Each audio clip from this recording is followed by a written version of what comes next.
So guys, आज के session में the most powerful man of India, जिनके एक इशारे पर पूरा देश चलता है, अंबानी जिनके लोले पे। नहीं दोस्तों, मैं टेक्निकल गुरु जी की बात नहीं कर रहा हूँ, मैं बात कर रहा हूँ the prime minister of India Shri Narendra Modi ji का। स्वागत है हमारे सेशन में। मोदी जी, स्वागत है आपका मेरे सेशन में। तो मोदी जी, आपको यहाँ पर आने में कोई दिक्कत तो नहीं हुई ना? अरे नहीं संदीप माहेश्वरी जी, मैं तो गाड़ी में आया, इस वजह से मुझे कोई भी दिक्कत नहीं हुई। लेकिन अगर मैं बाइक या साइकिल लेकर आता तो मुझे बहुत ही ज़्यादा दिक्कत होती, क्योंकि बाहर बहुत ही ज़्यादा धूप है।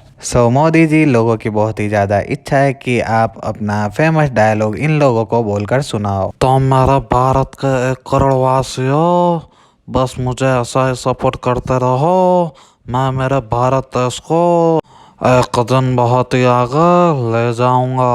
अरे मोदी जी, आपकी सारी बातें सही थी, लेकिन अभी हमारी जनसंख्या 1 करोड़ नहीं है, बल्कि 1 करोड़ से बढ़कर 1.5 करोड़ के आसपास हो गई है। अरे संदीप जी, लेकिन मैं जब सत्ता में आया था उस वक्त तो जनसंख्या 1 करोड़ थी। मुझे लगता है कि ये 1 करोड़ लोग प्रोटेक्शन का यूज़ करना भूल गए। तो चलो प्रोटेक्शन का यूज़ करो और अपनी जनसंख्या काबू में रखो।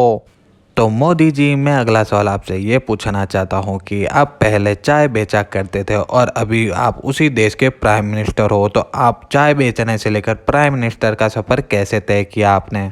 तो संदीप जी, जब मैं छोटा था तब मैं चाय बनाया करता था और बेचा करता था। तो मुझे बचपन से ही बड़ा बनने का शौक़ था, लेकिन मुझे पता चला कि चाय बेचकर कोई भी बड़ा नहीं बन सकता। तो साथ में मैंने चूना लगाना शुरू किया। अरे मोदी जी, ये आप क्या बोल रहे हो? मतलब कि आपने लोगों को चूना लगाना शुरू किया? अरे नहीं संदीप जी, मेरा मतलब यह है कि मैंने चाय के साथ पान बेचना भी शुरू किया और पान के अंदर मैं चूना लगाया करता था। इस तरह मैं धीरे धीरे बड़ा बनता गया और अपनी बुलंदियों को छूता गया। ओ मोदी जी, अच्छा तो ये बात थी, मैं तो कुछ और ही समझा। तो मोदी जी, बहुत मैंने तो आपसे सवाल पूछ लिए, तो अब बारी है ऑडियंस की। तो ऑडियंस में से एक एक बंदा आपको उठकर सवाल पूछेगा, तो आप उनका जवाब देना। तो हाँ बेटा, तुम उठकर सवाल पूछो मोदी जी से।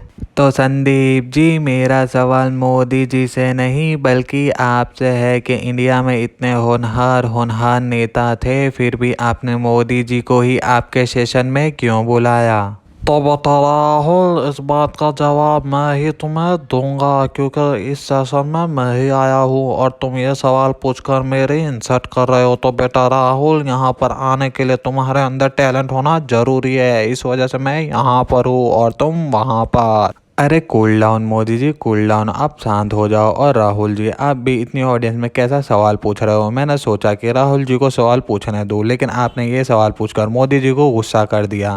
अब किसी को भी मोदी जी को सवाल पूछने का मौका नहीं मिलेगा। अब जो भी सवाल पूछूंगा वो मैं ही मोदी जी को पूछूंगा। मोदी जी, मैं अब आपसे एक लास्ट सवाल पूछना चाहता हूँ कि आपने अभी तक शादी क्यों नहीं की? संदीप जी, मुझे लगता है कि आपने वो मेम नहीं देखा कि ये सारी बातें बताई नहीं जाती, छुपाई जाती है। तो इस बात का जवाब तो मैं आपको नहीं दूंगा। कोई बात नहीं मोदी जी, अगर आपको मेरे सवाल का जवाब नहीं देना तो मत दो।